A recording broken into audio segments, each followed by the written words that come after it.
आज हम हिंदी विषय में साहित्य विविधा इस पुस्तक से डॉक्टर राजकुमार वर्मा, जन्म 1905 और मृत्यु 1990। परिचय। एकांकी सम्राट के रूप में प्रसिद्ध डॉक्टर राजकुमार वर्मा आधुनिक हिंदी साहित्य के जाने माने नाटककार हैं। उनका जन्म मध्य प्रदेश के सागर जिले में 15 सितंबर 1905 में हुआ था। उन्होंने MA तक PhD तथा उच्च शिक्षा प्राप्त की थी। वे प्रयोग विश्वविद्यालय में हिंदी के प्राध्यापक भी रहे हैं। उनकी रंगमंच संबंधित अभिरुचि अध्ययन काल से ही हुई है। कॉलेज की शिक्षा ग्रहण करने के साथ साथ उन्होंने महात्मा गांधी के राष्ट्रव्यापी आंदोलन में सक्रिय सहभाग भी लिया था। राजकुमार वर्मा प्रयाग विश्वविद्यालय में हिंदी विभाग के प्रधान प्राध्यापक एवं अध्यक्ष भी रहे। एकांकी नाटकों के सर्जक के रूप में उन्हें अप्रतिम ख्याति मिली। रूसी सरकार के आमंत्रण पर उन्होंने मॉस्को विश्वविद्यालय में 1 वर्ष अध्यापन किया। ऐतिहासिक, सांस्कृतिक, मनोवैज्ञानिक, सामाजिक और साहित्यिक विषयों पर उन्होंने 150 से अधिक एकांकी लिखे हैं। डॉक्टर राम कुमार वर्मा ने नाटक के साथ साथ कविताएं भी लिखी हैं और उन्होंने बहुत सारे प्रमुख रचनाएं लिखी हैं। रचनाओं के नाम वीर हमीर, चित्तौड़ की चिंता, साहित्य समालोचना, अंजलि, अभिशाप, हिंदी गीत काव्य, निशीथ, चित्ररेखा, आधुनिक हिंदी काव्य, जौहर। एकांकी में पृथ्वीराज की आंखें, रेशमी टाई, 4 ऐतिहासिक एकांकी। ऐतिहासिक नाटक एकलव्य, उत्तरायण, ओ अहल्या, आलोचना में उन्होंने लिखा है। हिंदी साहित्य का आलोचनात्मक इतिहास, शिवाजी और रूपरंग। उसमें से उनका एक एकांकी नाटक का परिचय आज हम पढ़ेंगे, वो है प्रतिशोध। उसके पात्र याद दिए हैं। भार्गवी संस्कृत के महाकवि, उसमें जो भारवी है वो संस्कृत का महाकवि है। श्रीधर संस्कृत के महापंडित भारवी के पिता है। सुशील भारवी की माता है। भारती एक विदुषी है और आभा ही एक सेविका है। यहाँ से नाटक आरंभ होता है। ओ ईशावास्यमिंद सर्व यात्सिचित्त जगत्या जगता न तक्तेन भुंजिथा मागृथ कस्य स्विद्वन्। अर्थात जगत में जो कुछ स्थावर और जंगम है वह सब ईश्वर के द्वारा आच्छादित है। तात्पर्य, संसार के क्रोध में भगवान की ही सत्ता है। तो नामरूपात्मक बाहरी विकारों के परित्याग से वास्तविक सत्ता जो ईश्वर की है उसका स्वाद तेन तत्केन भुंजिथा। सुशीला की ओर देखकर, तुम ध्यान से नहीं सुन रही हो। सुशीला ध्यान मग्न से चौंक कर, हाँ सुन तो रही हो, किंतु भारवी। श्रीधर बीच में, भारवी फिर भारवी। भारवी के पीछे वेद छोड़ दो, उपनिषद छोड़ दो, शास्त्र छोड़ दो। भारवी की संसार में एक पुत्र है और तुम संसार की एक ही माता हो। सुशील, यह मैं नहीं कहती, किंतु भारवी कभी अभी तक नहीं आया। श्रीधर नहीं आया तो जाएगा कहाँ। शिव शिव, फिर भारवी क्या कुछ सुशीला भारवी को उपनिषद से भी बढ़कर हो गया है कि उसके चिंतन में उपनिषद समाप्त हो गया। कोई चिंता ही नहीं है। मैं कहता हूँ भारवी है, कवि समय पर शासन करता है। ऐसे वो अपने बेटे के बारे में अपनी पत्नी को समझा रहा है। समय उस पर शासन नहीं करता, वह समस्त संसार को अपने में देखता है और अपने को समस्त संसार में, कवि संसार में रहकर भी संसार से पहले हो जाता है।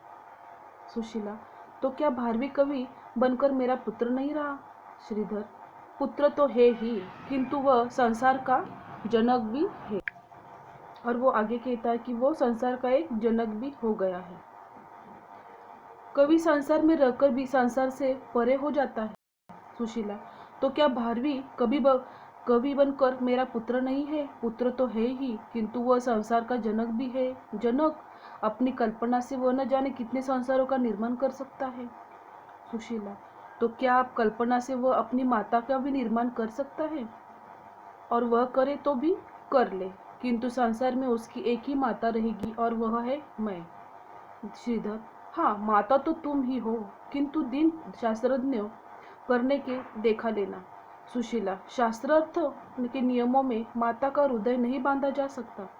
श्रीधर, तुम इस व्याकुलता से ऊपर उठो, शास्त्र का चिंतन करो। सुशीला, आप भारवी के पिता हैं तो शास्त्र का चिंतन कर सकते हैं, मैं कैसे करूं?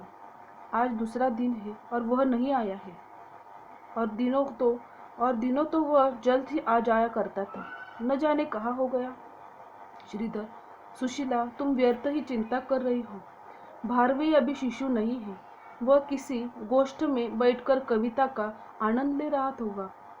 यह माता चिंतित हो रही है। सुशीला, आप इतने निष्ठुर कैसे हैं? क्या शास्त्र का चिंतन और पांडित्य मनुष्य को निष्ठुर बना देता है? मेरा भारवी। श्रीधर, भारवी भारवी भारवी, न तुम शांत रहोगी न मुझे शांत होने दोगी। भारवी मूर्ख है और तुम? सुशीला, हाँ, मैं भी मूर्ख। यदि पुत्र के लिए माँ की ममता मूर्खता है तो ऐसी मूर्खता मैं सदैव ही मुझ में बनी रही। आप पंडित बने, शास्त्री हो, विद्या के आचार्य हो, मेरे लाल को मूर्ख समझे और मुझे भी। श्रीधर, सुशीला, अब तुझे कैसे समझाऊं? सुशीला, कहीं आप ही ने तो उसे घर जाने से रोक दिया तो नहीं? श्रीधर, मैंने? सुशीला, हाँ, आपने। श्रीधर, मैंने कहीं रोका है? कभी रोक सकता हूँ? सुशीला, पिता सब कुछ कर सकता है, वह उसे घर से निर्वासित भी कर सकता है। इस तरह पिता और पुत्र में एक प्रकार की अनबन यहाँ पे दिखाई दे रही है, और उनके बीच में उनकी माता है। जाति से निर्वासित कर सकते हैं, समाज से निर्वासित कर सकते हैं श्रीधर, किंतु हृदय से निर्वासित नहीं कर सकते। सुशीला, हृदय से नहीं सही, घर से तो निर्वासित कर ही सकते हैं। श्रीधर, यही वह अन्याय का आचरण करे, धर्म प्रतिकूल चले तो यह भी संभव है। सुशीला, तो आपने ही उसे आने से रोक दिया है। श्रीधर, मैंने रोका तो नहीं, यदि वह मेरे बात का उल्टा अर्थ लगाएगा तो मैं वैसा ही कर सकूं। सुशीला, तो आपने ही मेरे लाल से ऐसी बातें की है जो उसे कष्ट कर दे, उसको कष्ट कर हुई। श्रीधर, यदि कष्ट कर हो तो उसकी अपनी धारणा है। सुशीला, तो आपने उसकी ताड़ना अवश्य की होगी। श्रीधर, यदि पिता चाहते हैं कि उसका पुत्र सुमार्ग पर चले तो कभी कभी ताड़न करना भी अनिवार्य हो जाता है। सुशीला, इसीलिए वह नहीं आया, मैं कारण जान सकता हूँ।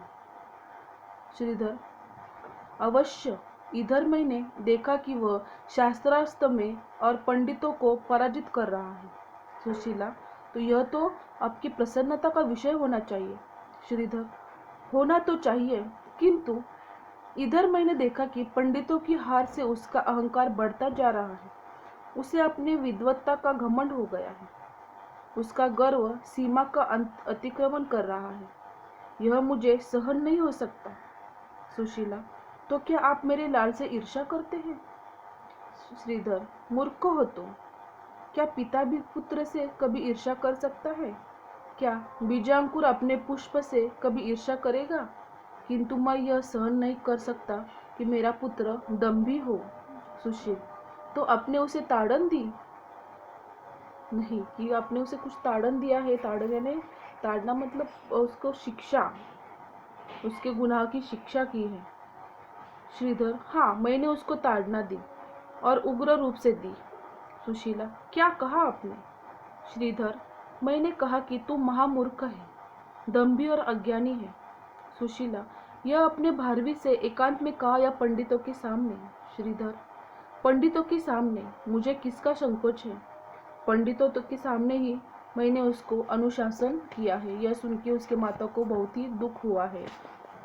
सुशीला, पंडितों के सामने ही पंडितों ने क्या कहा?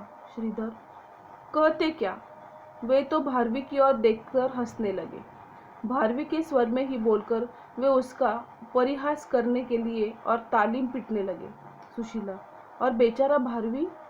श्रीधर, भारवी ने एक बार व्यथित दृष्टि से मेरी ओर देखा, फिर ग्लानि से अपने हाथों में से अपना मुख छिपा लिया और चुपचाप एक और चला गया।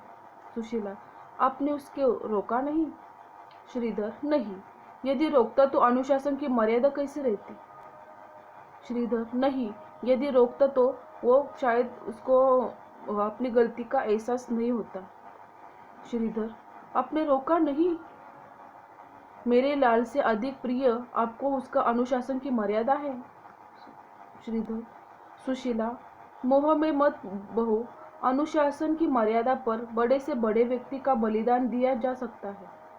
सुशीला, ओह, आपके क्रोध को देखते हुए अब मुझे तो ऐसा लग रहा है कि मेरा भारवी अब घर पर लौटकर नहीं आएगा। आपके अनुशासन की वेदी पर उसका बलिदान कर दिया है। आपने उसका बलिदान अपने अनुशासन के वेदी पर किया है। शायद अभी वो ये अपमान सही नहीं कर पाएगा और घर पे रिटर्न वापस नहीं आएगा। श्रीधर, क्यों? इससे पहले भी मैंने उसको अनेक बार ताड़ना की है, फिर भी वह घर आया है। इस बार क्यों नहीं आएगा? सुशीला, उसे आना होता तो इस समय तक वह अवश्य आ जाता। कहीं वह ससुराल तो नहीं चला गया? श्रीधर, नहीं, वह मेरी आज्ञा के बिना उस और एक पग भी नहीं रख सकता। सुशीला, तब कहीं उसने आत्महत्या? श्रीधर, चुप सुशीला, यह शब्द अपने मुख से न निकालना। श्रीधर, पंडित का पुत्र इतना पतित नहीं हो सकता है। सुशीला, तब आश्चर्य तो निश्चित ही वह देशांतर चला गया होगा। श्रीधर, हाँ, देशांतर जा सकता है, किंतु जिस श्रद्धा से वह तुम्हें सम्मान देता है उसे देखते हुए वह तुम्हारी आज्ञा के बिना देशांतर नहीं जा सकता। सुशीला, वह आया, भारवी मेरे लाल। श्रीधर, भारवी? सेविका, नहीं, मैं हूँ स्वामी, आभा। सुशीला, आभा, भारवी नहीं आया? सेविका, अब तक कभी नहीं आए। मैं तो समझती थी कि वह इस समय तक तो वो घर पे आ गए होंगे, पर अभी तक वो नहीं आए और घर के सब लोग भारवी की प्रतीक्षा में हैं। सुशीला, वह कभी तक नहीं आया। तू जा, जल्दी से उसे खोज ला, जल्दी से जा मेरी अच्छी आभा। आभा, मैं आभा जाती हूँ स्वामिनी, अभी खोज कर लाऊंगी, किंतु आप भोजन तो कर ले। मैंने आँख जाकर देखा, आपका भोजन रखा है, आपने उसे छुआ भी नहीं है। स्वामिनी, भोजन कर ले तो बड़ी कृपा हो। सुशीला, आभा तू जा, मैं भोजन न करूँगी, मुझे कष्ट न दे। आभा, मुझे क्षमा करें, एक निवेदन और है। महाकवि से परिचित एक युवती प्रवेश चाहती है, वह स्वामी के दर्शन की अभिलाषा रखती है। श्रीधर, मेरे दर्शन की? मैं इस समय किसी से नहीं मिल सकूंगा। सुशीला, आने दीजिए, संभव है कवि से परिचित होने के कारण उससे अपने लाल के संबंध में कुछ सूचना मिल सके। आभा, बुला ले उसे। आभा, जो आज्ञा। सुशीला गई। आभा कहती है कि मैं भोजन कर लूं। श्रीधर, सुशीला, मैं तुम्हारे हृदय के दुख को समझता हूँ। मैं प्रातःकाल समय जनपदों में जाऊंगा और भारवी को खोजकर तुम्हारे पास ले जाऊंगा। सुशीला, आपके अनुशासन की मर्यादा तो भंग न होगी। श्रीधर, अनुशासन के स्थान पर अनुशासन और प्रेम के स्थान पर प्रेम है। प्रेम पर ही अनुशासन निर्धारित है और अनुशासन पर ही प्रेम निर्धारित है। यदि प्रेम हो तो अनुशासन का कोई मूल्य नहीं।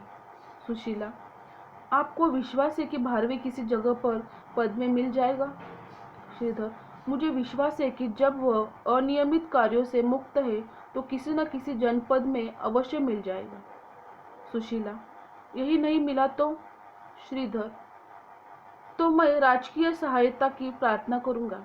राजकीय शक्ति से उसी कहाँ से भी प्राप्त कर सकता हूँ। तुम शांति से शयन करो, मैं प्रातःकाल भारवी सहित लौटूंगा। सुशीला, परसों से गया मेरा लाल, कौशेय वस्त्र धारण कर, पीत रंग का अधोवस्त्र और नीले रंग का उत्तरीय, कुंचित केश, मस्तक पर पीत चंदन की पत्रावली, मध्य में अरुण बिंदु। शास्त्रार्थ के लिए समय मैंने अपने हाथों उसे पुष्पहार पहनाया था।